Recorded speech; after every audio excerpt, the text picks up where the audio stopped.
Hey guys, welcome back to our Liberty House. My name is Beth and I'm really excited to share with you our second episode today of our summer garden tour series.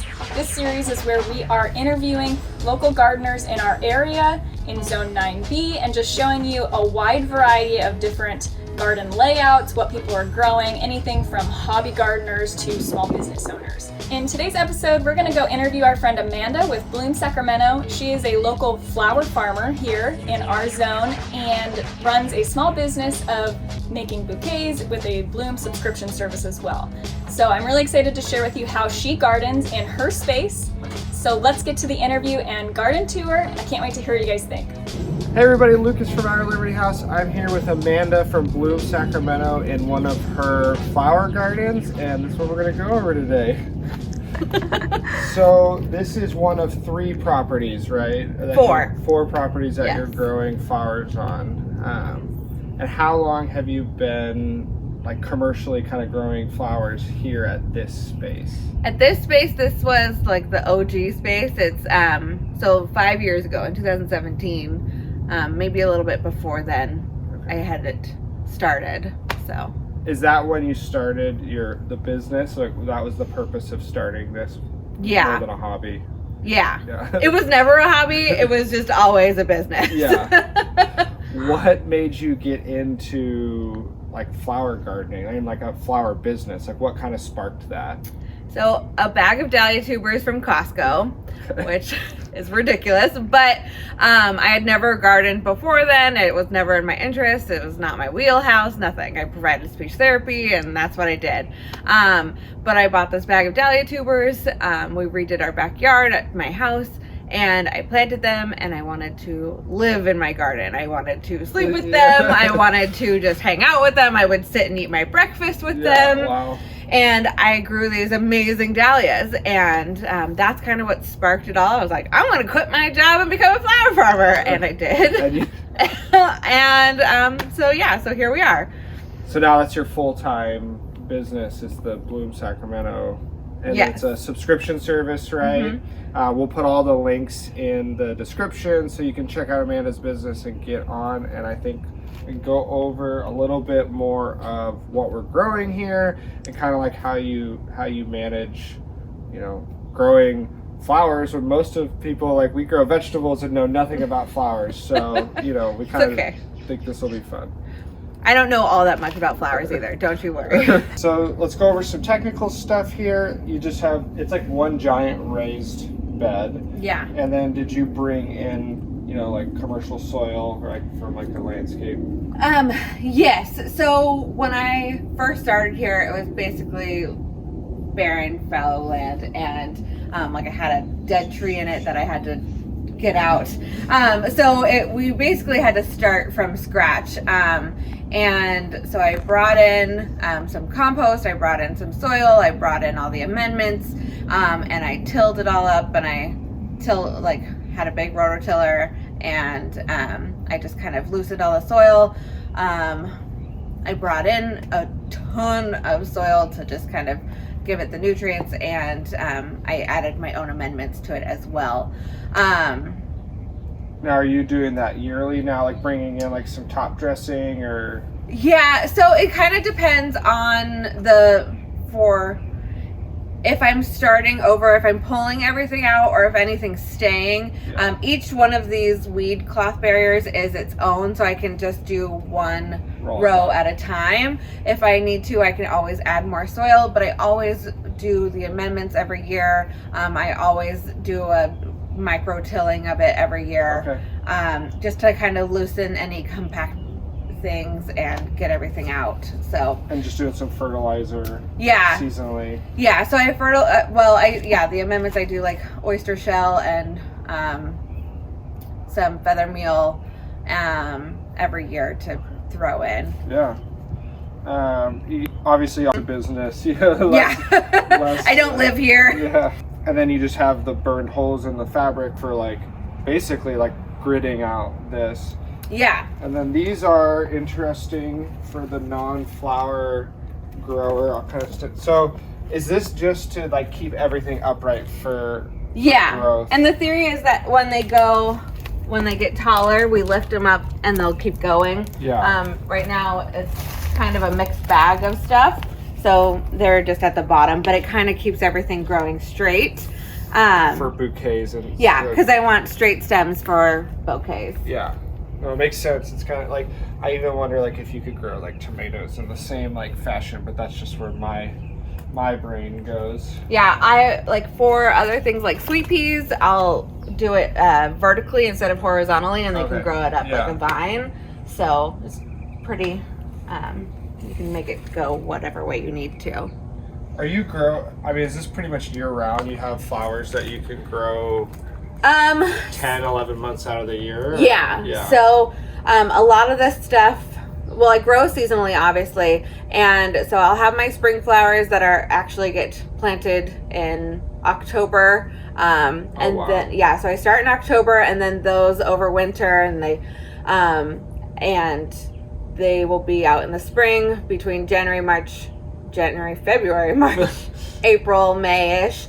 And then my summer flowers, I start in April, or they go in the ground in April, and then they'll bloom until about some October. Some things will go all the way till November, and then I have my heirloom chrysanthemums that start blooming in November. Okay.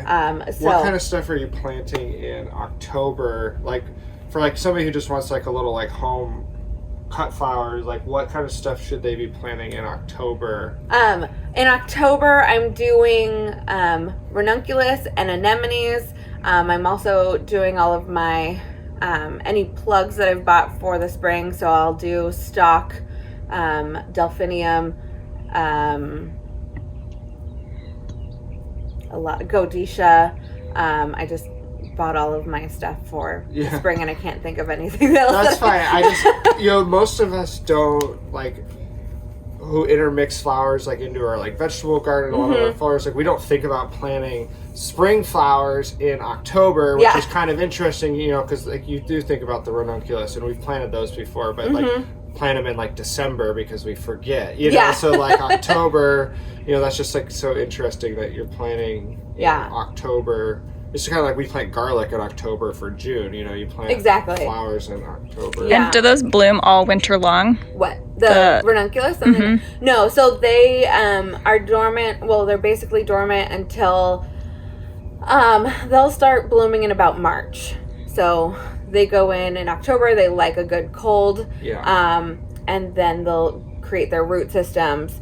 And it's kind of nice because you don't water them until they have leaves. And so you just throw them in. Same with anemones. And so it's easy to like just throw them in and forget about them. And then you're like, oh, look, they're growing. And then you start watering them. And they're annuals, right? They replant it every year. Yeah, I replant them every year. You can keep them in. They just don't produce as well for cut growing. And they're very susceptible to rot.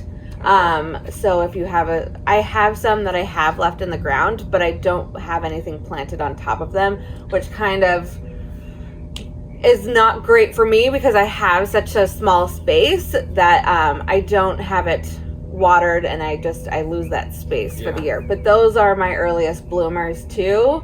And then also with your ranunculus, they multiply, so you can divide them as well and have some for the next year. Okay. So obviously you grow a ton of varieties because it's a business, but if somebody just wanted to add some color and maybe like a few things to like start like in their own garden, like what would you say is like the easiest and like the kind of like the most bang for your buck for the home gardener?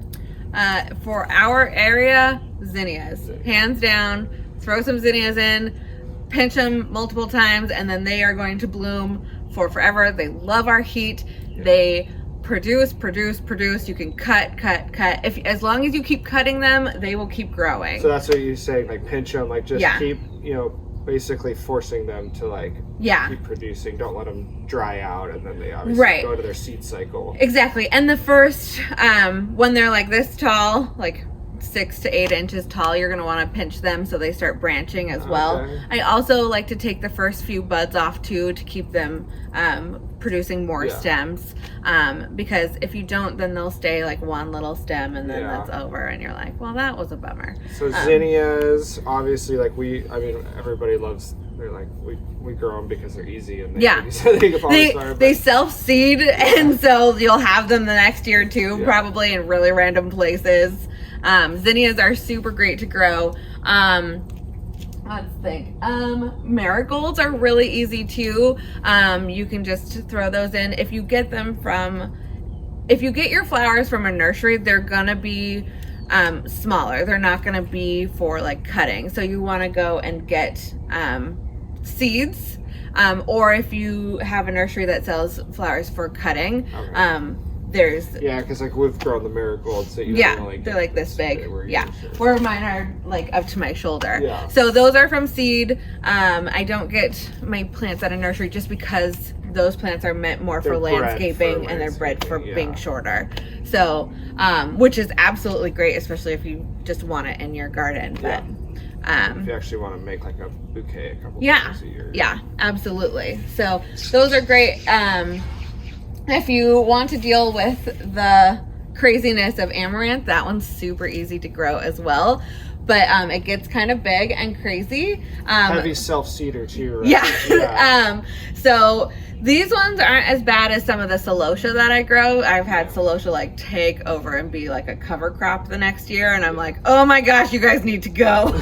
That's like borage. Like if you plant borage somewhere, or nasturtium, that's gonna be there forever. Yeah, I have some borage at my other place, and it has taken over, and I try and pull it out because I'm over it, and it's taking over everything. It'll be there forever. It's there forever. Yeah. So back to the business a little bit more. It's a subscription service, but also there's other ways to get a bouquet from you, right? Yeah, absolutely. So we do a weekly, bi-weekly, monthly deliveries for our subscription. We also do one-time deliveries, and then custom orders. So you can get flowers every week, every month, and you can get like a DIY pack where you put them all together yourself, or you can get something that I've arranged for you. So like a variety of options, but like the subscriptions are curated, kind of, like whatever's growing well, you're putting them all together. Yeah, exactly.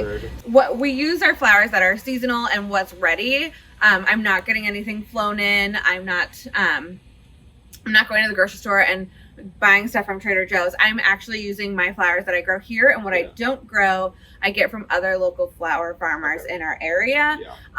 In the winter months, I do open it up to all of California, and I have a wholesaler who works really closely with me who makes sure that I know exactly which farms I'm getting flowers from, where they're grown, and that kind of thing, so I can be really specific with what I'm putting in. Yeah, it's cool that it's like, it's local, then semi-local, and then obviously like to keep a business going, like, but you're still keeping it in California. You're still growing what's in season. You're not flying stuff from Brazil, like like what you hear about all the time with like bouquets and stuff. So that's really cool to like be able to like keep that, like, we're the farm to fork capital. It still can play in the flower world too. Absolutely, there are so many small local flower farmers in our area as well, and many of them are women-owned farms, which is super awesome. And I love supporting them and buying their flowers when I don't have enough, or I'm just kind of tired of what I have growing, and just kind of switch things up, so you're not getting the same flowers every week. So there's definitely like a community in like there's a huge community. It's so glorious. I'm actually part of a Sacramento Valley Flower Collective, and we small plug there. We're all local flower farmers, and we work really closely with florists, and we really want to bring local flowers to Sacramento. Yeah. So you think it's a growing like industry, like in? Yeah. We're really trying to make our customers aware that flowers can be grown here, and you can get your flowers grown here all the time, because 80% of everybody's flowers, or all the flowers in the United States, are flown in. Really? Yeah, and it's insane. Like, we have so many people that grow flowers in America that, like, we're like, you could use all of these, but people are getting them flown in, and there's a lot of... Well, this is just a side yard Yeah. of your dad's property. Like, the whole backyard is still, I mean, like, so, like, it wouldn't take much for more of this to happen. Yeah. You know, to make it more... And I do this because land is really expensive in California, and I live in suburbia. Yeah. The goal is to one day, like, have acreage and, like, be able to farm on one land, but for now, for time, for time, you know, I have 4 properties that I grow on. It's still like great. I mean, you're able to pump out a lot. I can grow thousands of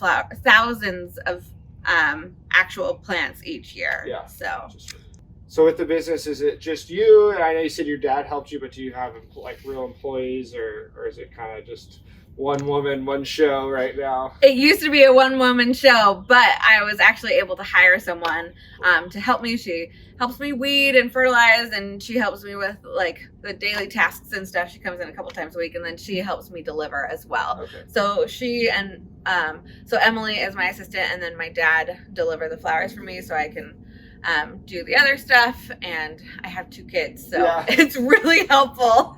Yeah, that's cool. I mean, that's just like the kind of like the small American dream, like start a business, hire employees, and then like get to a point where you're like feeling comfortable about it. So it was really an exciting moment to hire my first employee. Yeah, you're like looking at the money, you're like, I could do it. I can do it. Also, I have to do it because I can't do it all anymore. Yeah, as you grow, obviously. Yeah. You know, which is the goal. So that's cool. Yeah. Why don't we get into some of like the specific flowers, you know, just so people can kind of see, you know, what's growing.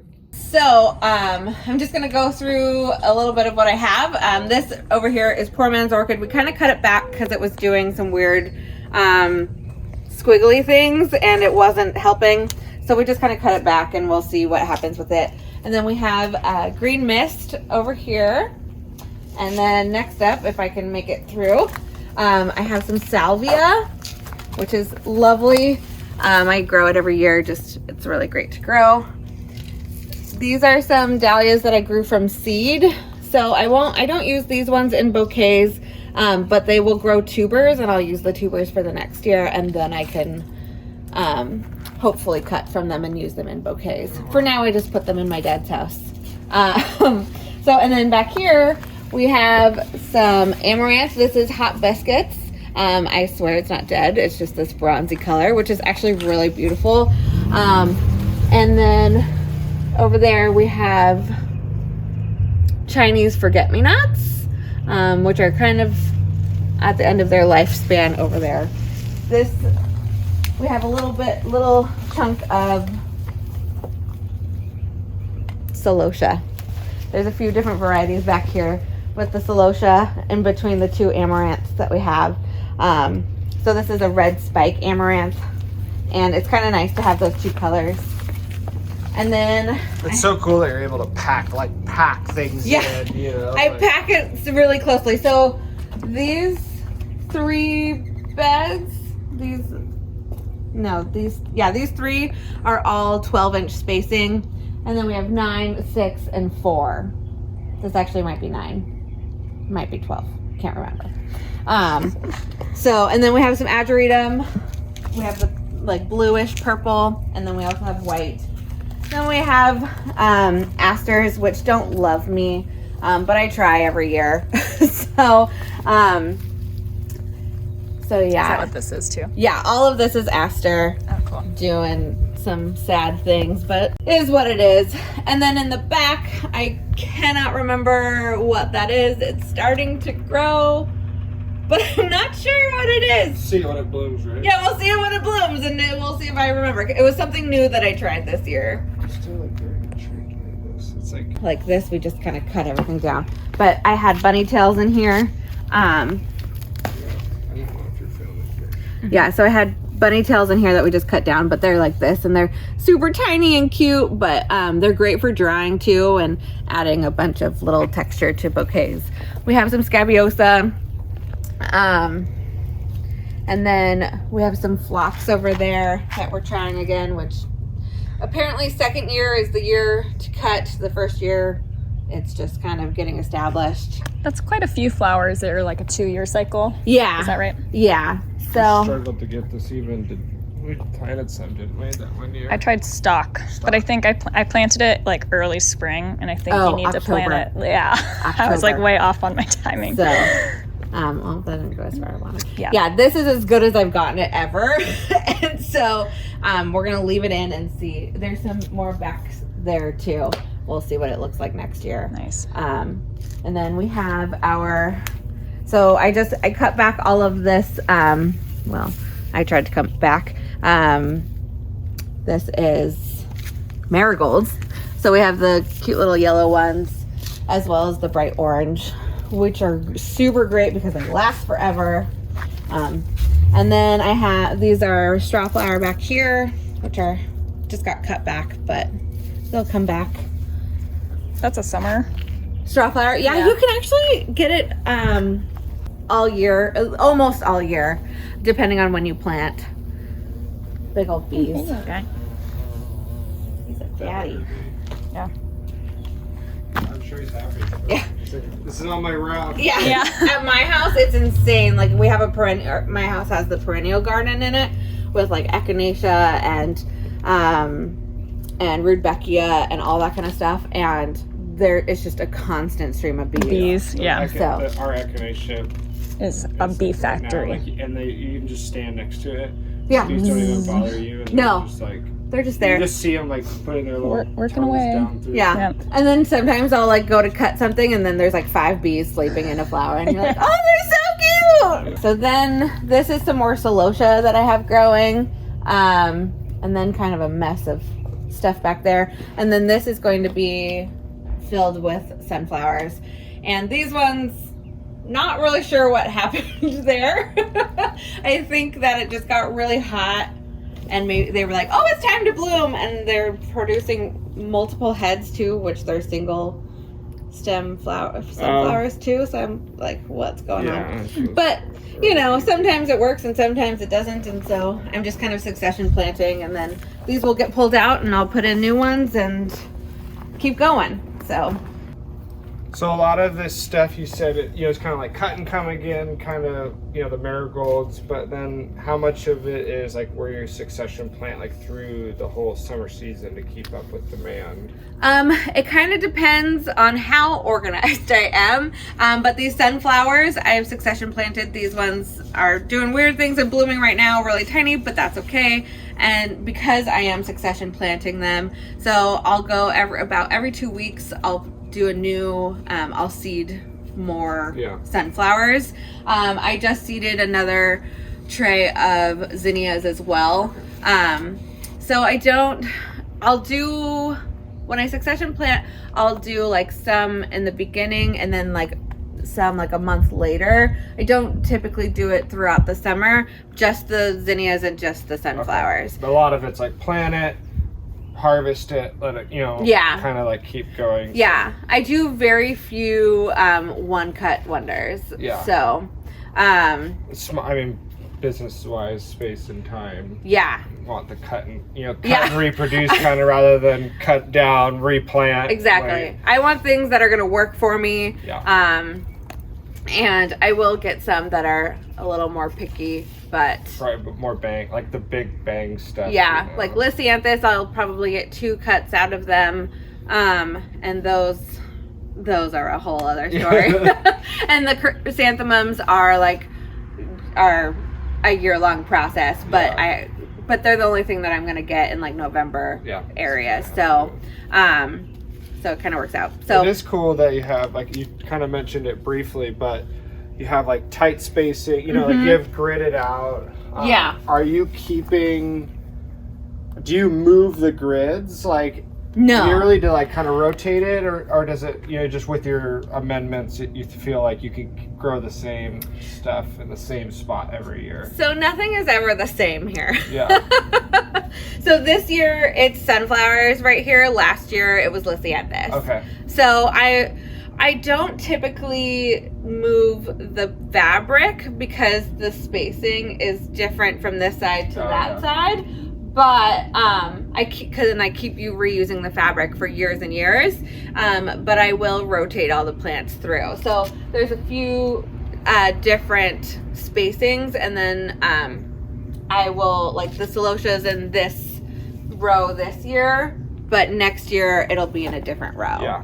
So you are doing some sort of like a crop rotation, yes. which we do with heavy vegetable garden, but it's still kind of the same with flowers. Exactly. Yeah, we're gonna check out the other side.